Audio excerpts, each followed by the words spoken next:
Hello students, welcome to Panchajanya IAS. ನಾನು ನವೀನ್ ಕುಮಾರ್. ಇವತ್ತಿನ the Hindu ಪತ್ರಿಕೆ ವಿಶ್ಲೇಷಣೆಗೆ ನಿಮಗೆಲ್ಲರಿಗೂ ಸ್ವಾಗತ. ಮೊದಲನೇದು, Bengaluru among 3 Indian cities of 33 world wide reimagine urban spaces for a hotter future. ತಾಪಮಾನ ಏರ್ತಾ ಇದೆ ನಗರದ.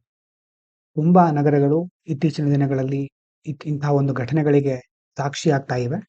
ಇಲ್ಲಿ C40 cool cities accelerator initiative ಅನ್ನೋದನ್ನ ಈಗ ಮುಖ್ಯವಾಗಿ ನಾವು ನೋಡ್ತಾ ಇದ್ದೇವೆ. ಈ ಇನಿಷಿಯೇಟಿವ್ ನಲ್ಲಿ ಬೆಂಗಳೂರು, ಅಹಮದಾಬಾದ್ ಅಂಡ್ ಮುಂಬೈ ಈ ಮೂರು ಸೇರ್ಪಡೆಯಾಗಿದೆ. ಗ್ಲೋಬಲ್ ಕಾಲಿಷನ್ ಆಫ್ 33 ಸಿಟೀಸ್, ಟೋಟಲ್ 33 ಸಿಟೀಸ್ಗಳಿದೆ ಜಾಗತಿಕ ಮಟ್ಟದಲ್ಲಿ. ಯಾವುದರ ಅಡಿಯಲ್ಲಿ ಬರುತ್ತೆ ಅಂತಂದ್ರೆ under the C40 cool cities accelerator. ಯಾವ ಉದ್ದೇಶಕ್ಕೋಸ್ಕರ ಇರೋದು ಇದು? Combat extreme heat and redesign urban spaces for climate resilience by 2030. Extreme heat, ಅತಿಯಾದ ತೀವ್ರವಾದ ಶಾಖ, ಮತ್ತೆ ಅದನ್ನ ಎದುರಿಸಬೇಕು. ಮುಂದಿನ ದಿನಗಳಲ್ಲಿ ಈ ಒಂದು ಶಾಖದ ಸಮಸ್ಯೆ ಹೆಚ್ಚಾಗ್ತಾನೆ ಹೋಗ್ತಾ ಇದೆ. ಹಾಗಾಗಿ ಇದನ್ನ ಎದುರಿಸಲಿಕ್ಕೆ C40 cool cities accelerator initiative ಅನ್ನ ಪ್ರಾರಂಭ ಮಾಡಿದ್ದಾರೆ. ಆಬ್ಜೆಕ್ಟಿವ್ ಅಂತಂದ್ರೆ protect residents, strengthen early warning systems, enhance cooling infrastructure, expand urban tree cover and improve building standards to withstand rising temperatures. ಏನ್ ಮಾಡ್ತಾರೆ ಈ ಒಂದು ಇನಿಷಿಯೇಟಿವ್ ನಲ್ಲಿ ಅಂತಂದ್ರೆ ಅರ್ಲಿ ವಾರ್ನಿಂಗ್ ಸಿಸ್ಟಮ್ಗಳು, ಅಂದ್ರೆ ಮುನ್ನೆಚ್ಚರಿಕಾ ವ್ಯವಸ್ಥೆ, ಪೂರ್ವಭಾವಿ ಎಚ್ಚರಿಕೆ ವ್ಯವಸ್ಥೆ ಅಂತ ಹೇಳ್ಬಹುದು. ಮತ್ತೆ ಕೂಲಿಂಗ್ ಇನ್ಫ್ರಾಸ್ಟ್ರಕ್ಚರ್, ಬಹಳ ಬಿಸಿಲ ಇದ್ದಾಗ ಅಥವಾ ಶಾಖ ಜಾಸ್ತಿ ಆದಾಗ ತಂಪು ಮಾಡಲಿಕ್ಕೆ ಬೇಕಾದಂತಹ ಮೂಲ ಸೌಕರ್ಯಗಳನ್ನ, ಮತ್ತೆ ನಗರ ಪ್ರದೇಶಗಳಲ್ಲಿ ಒಂದು ಮರಗಳ ಒಂದು ವ್ಯಾಪ್ತಿ, ಟ್ರೀ ಕವರ್, ಅದನ್ನ ಜಾಸ್ತಿ ಮಾಡೋದು. ಅದ್ರ ಜೊತೆ ರೈಸಿಂಗ್ ಟೆಂಪರೇಚರ್ಗೆ ಹೇಗೆ ನಾವು ವಿತ್ ಸ್ಟ್ಯಾಂಡ್ ಆಗಬೇಕು, ಹೇಗೆ ಅದನ್ನ ಎದುರಿಸಿ ನಿಲ್ಬೇಕು ಅನ್ನೋದಕ್ಕೆ ಸ್ಟ್ಯಾಂಡರ್ಡ್ ಗಳನ್ನ ಬಿಲ್ಡ್ ಮಾಡೋದು ಇದರ ಮುಖ್ಯವಾದಂತಹ ಆಬ್ಜೆಕ್ಟಿವ್. ಸಪೋರ್ಟ್ ಮತ್ತೆ ಫಂಡಿಂಗ್ ನೋಡೋದಾದ್ರೆ supported by Rockefeller foundation, climate work foundation, Robert Wood Johnson foundation, ಬೇರೆ ಬೇರೆ ಸಂಸ್ಥೆಗಳಿದೆ. With $1 million grant aid implementation. ಈ ಎಲ್ಲ ಸಂಸ್ಥೆಗಳು ಸುಮಾರು $1 million ಗ್ರಾಂಟ್ ಅನ್ನು ಕೊಡೋದ್ರ ಮೂಲಕ ಇದರ ಇಂಪ್ಲಿಮೆಂಟ್ ಮಾಡಲಿಕ್ಕೆ ಸಹಾಯ ಮಾಡ್ತಾ ಇದ್ದಾರೆ. ಗ್ಲೋಬಲ್ ಕಾಂಟೆಕ್ಸ್ಟ್ ನೋಡೋದಾದ್ರೆ ಎಕ್ಸ್ಟ್ರೀಮ್ ಹೀಟ್ ಅಥವಾ ಅತಿಯಾದ ತೀವ್ರವಾದ ಶಾಖದಿಂದಾಗಿ the deadliest weather related hazard, ಬಹಳ ಕಡೆ ಇದರಿಂದ ಸಾವು ನೋವುಗಳಾಗುತ್ತೆ. ಹೀಟ್ ಡೆತ್, ಹೀಟ್ ಸ್ಟ್ರೋಕ್ ಅಂತ ಸಹ ನೀವು ಕೇಳಿರಬಹುದು. ಕಾಸಸ್ ನಿಯರ್ಲಿ 500,000 ಡೆತ್ಸ್ ಆನ್ಯುವಲಿ, ಅಂದ್ರೆ 500,000. 1 ಮಿಲಿಯನ್ ಅಂತಂದ್ರೆ 10 ಲಕ್ಷ, 500,000 ಅಂತಂದ್ರೆ ಸುಮಾರು 5 ಲಕ್ಷ ಜನರು ಇದರಿಂದಾಗಿ ಸಾವನ್ನಪ್ತಾ ಇದ್ದಾರೆ. And it's projected to rise 5-fold by 2050. 2050 ಆಗುವ ಹೊತ್ತಿಗೆ ಇದು 5 ಪಟ್ಟು ಜಾಸ್ತಿ ಆಗಬಹುದು ಅನ್ನುವಂತಹ ನಿರೀಕ್ಷೆ ಇದೆ.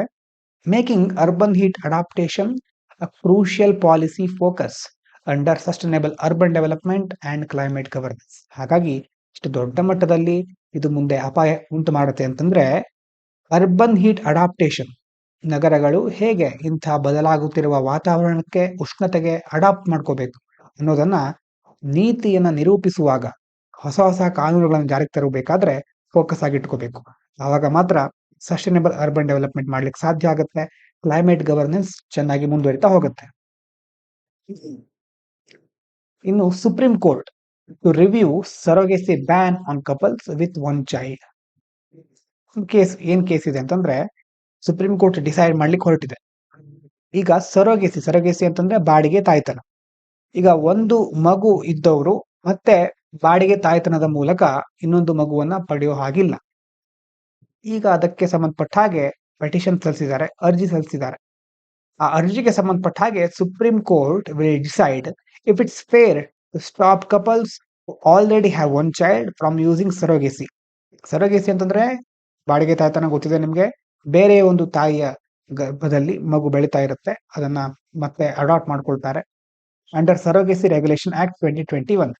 ಈ ಒಂದು ಆಕ್ಟ್ ಅಡಿಯಲ್ಲಿ ಈಗಾಗಲೇ ಒಂದು ಮಗುವನ್ನ ಹೊಂದಿರುವಂತಹ, ಅದರಲ್ಲೂ ಸರೋಗೆಸಿಯಿಂದಾನೇ ಹೊಂದಿರುವಂತಹ ಪೇರೆಂಟ್ಗಳು ಇನ್ನೊಂದು ಮಗುವನ್ನ ಬಾಡಿಗೆ ತಾಯ್ತನದ ಮೂಲಕನೇ ಪಡ್ಕೊಳ್ಬಹುದಾ, ಅದು ಓಕೆನಾ ಅನ್ನೋದ್ರ ಬಗ್ಗೆ ಸುಪ್ರೀಂ ಕೋರ್ಟ್ ಡಿಸೈಡ್ ಮಾಡ್ಲಿಕ್ಕೆ ಹೊರಟಿದೆ.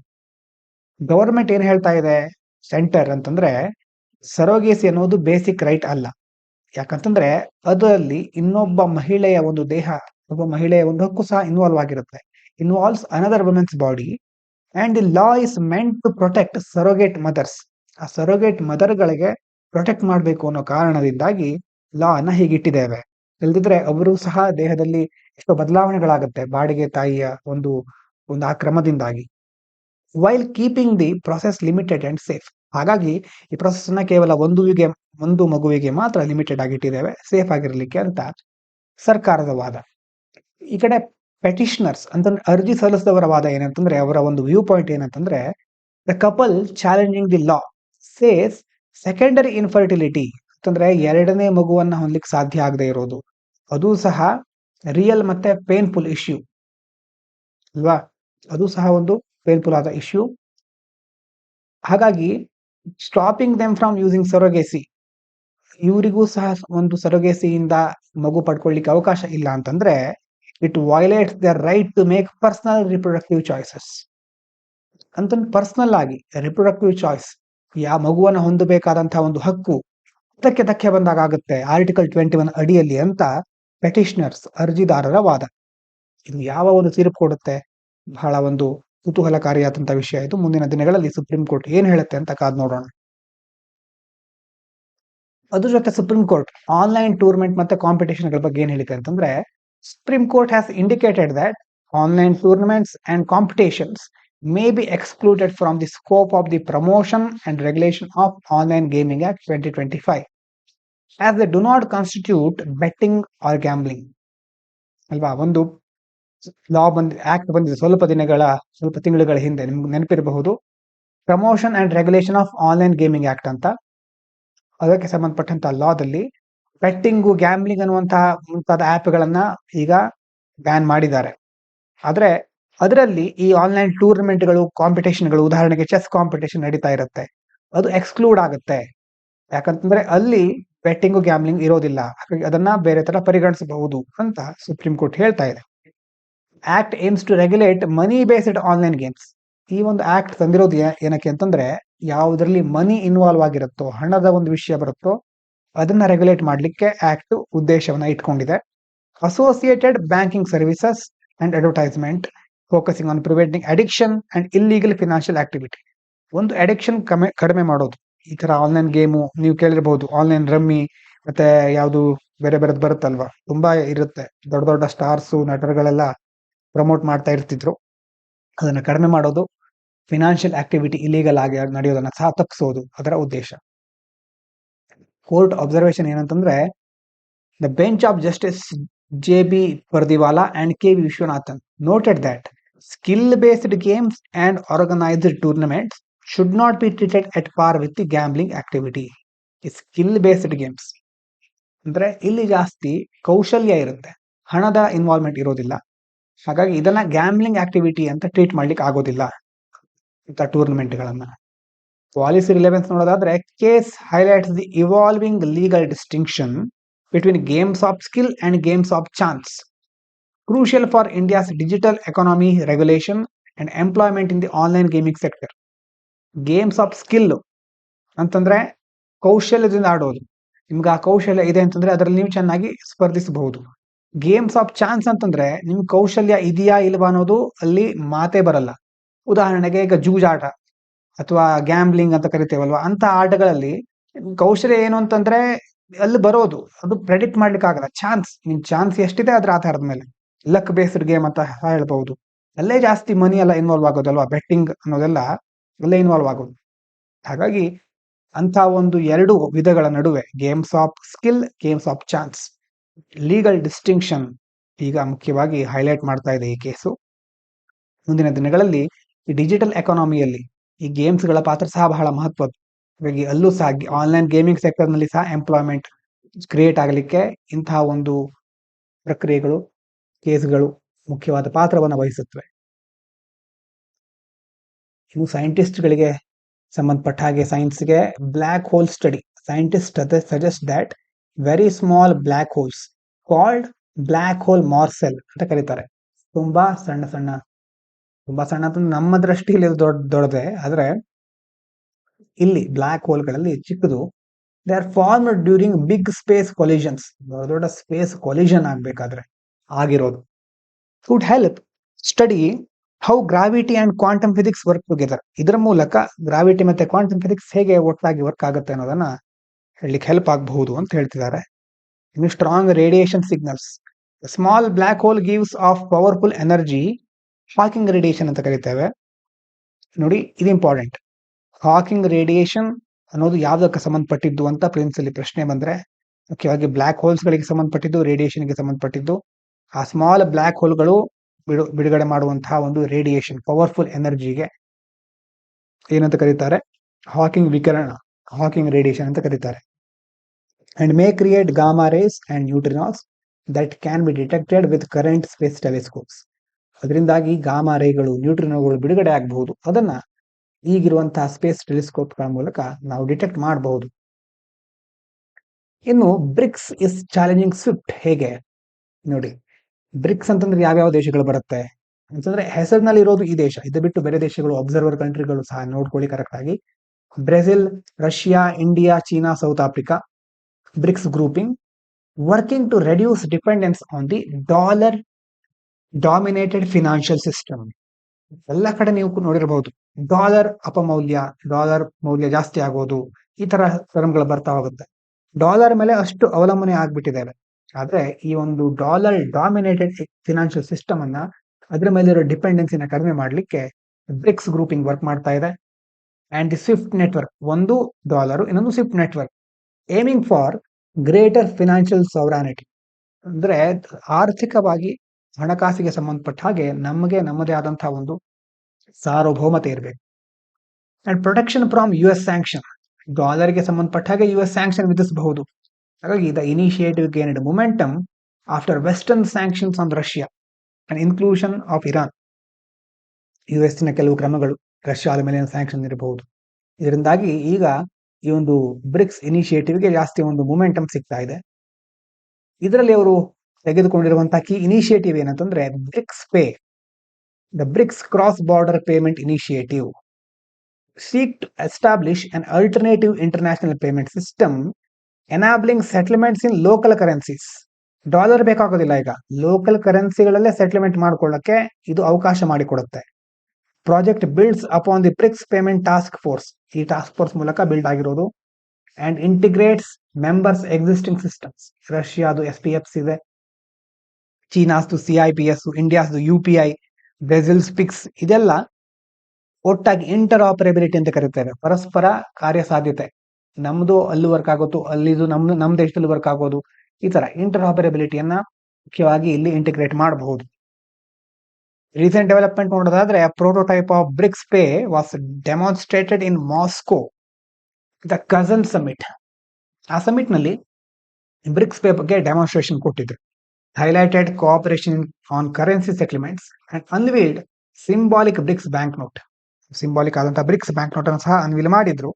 Signalling intent to challenge US dollar dominance. ಮುಂದಿನ ದಿನಗಳಲ್ಲಿ US ಡಾಲರ್ಗೆ ಒಂದು ಚಾಲೆಂಜ್ ಕೊಡುತ್ತೆ, ಇದು ಸವಾಲನ್ನ ಒಡ್ಡುತ್ತೆ.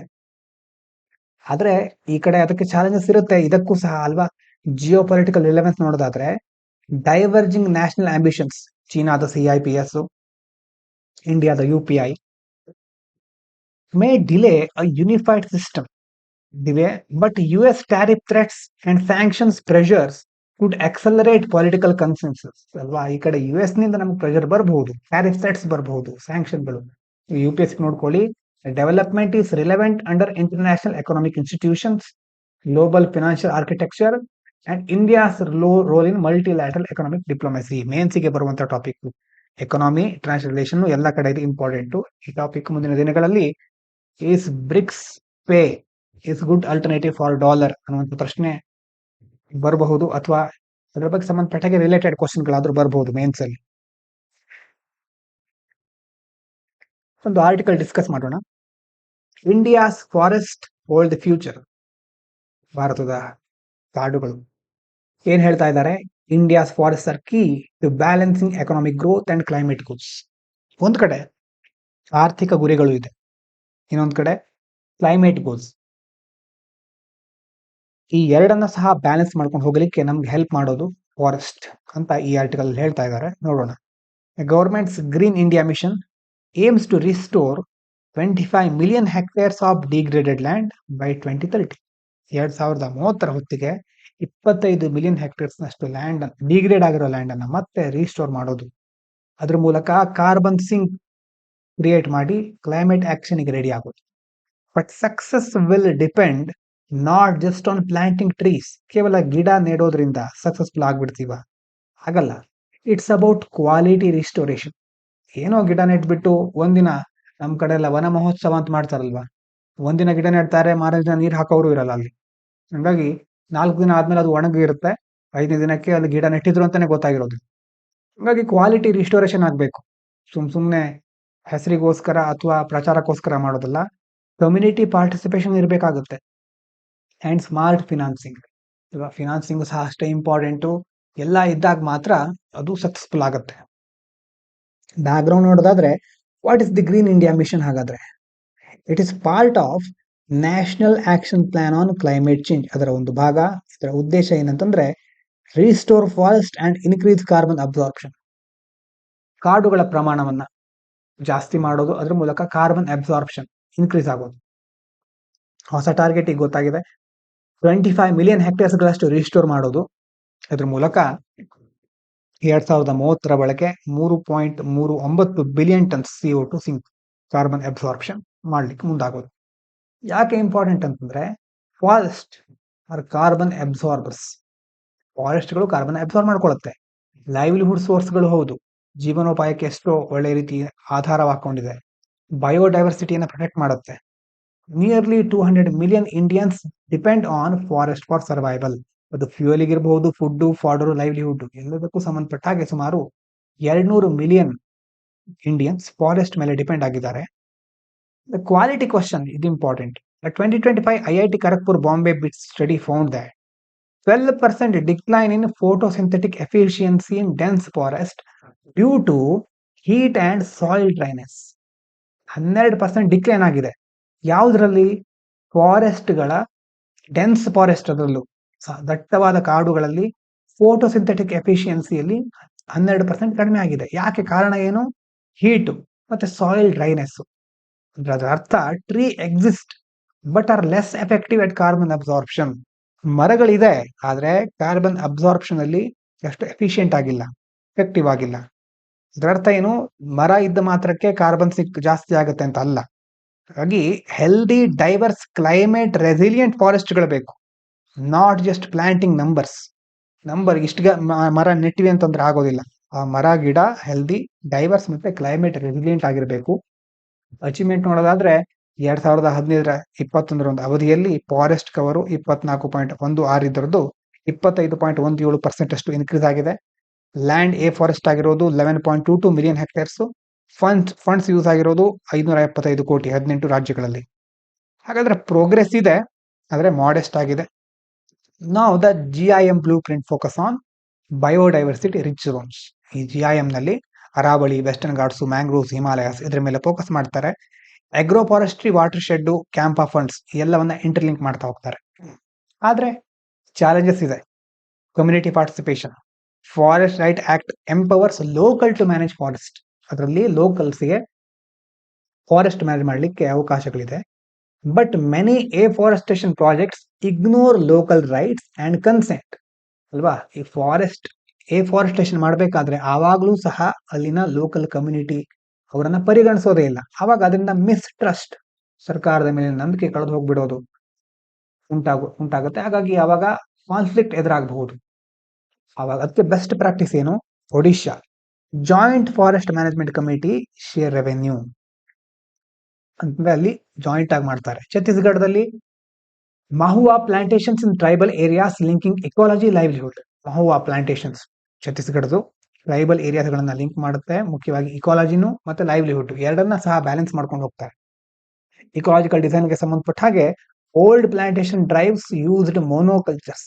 ಅದರಲ್ಲಿ ಯುಕ್ಯಾಲಿಪ್ಟಸ್, ಅಕೇಶಿಯಾ ನೀವು ನೋಡಿರ್ಬೋದು. ಹಳ್ಳಿಗಳಲ್ಲಿ ಕೆಲವೊಂದು ಭಾಗಗಳೆಲ್ಲ ಅಕೇಶಿಯಾ ಗಿಡಗಳು ತುಂಬಾ ಬೆಳೆಸ್ಬಿಡ್ತಿರ್ತಾರೆ. Fast growth but harmful.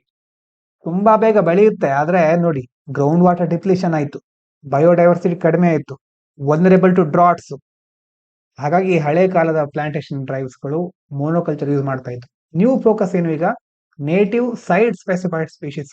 Example ನೋಡಿ, Tamil Nadu doubled its mangrove cover, 3 ವರ್ಷಗಳಲ್ಲಿ ಮ್ಯಾಂಗ್ರೋವ್ ಏರಿಯಾ ಡಬಲ್ ಆಗಿದೆ.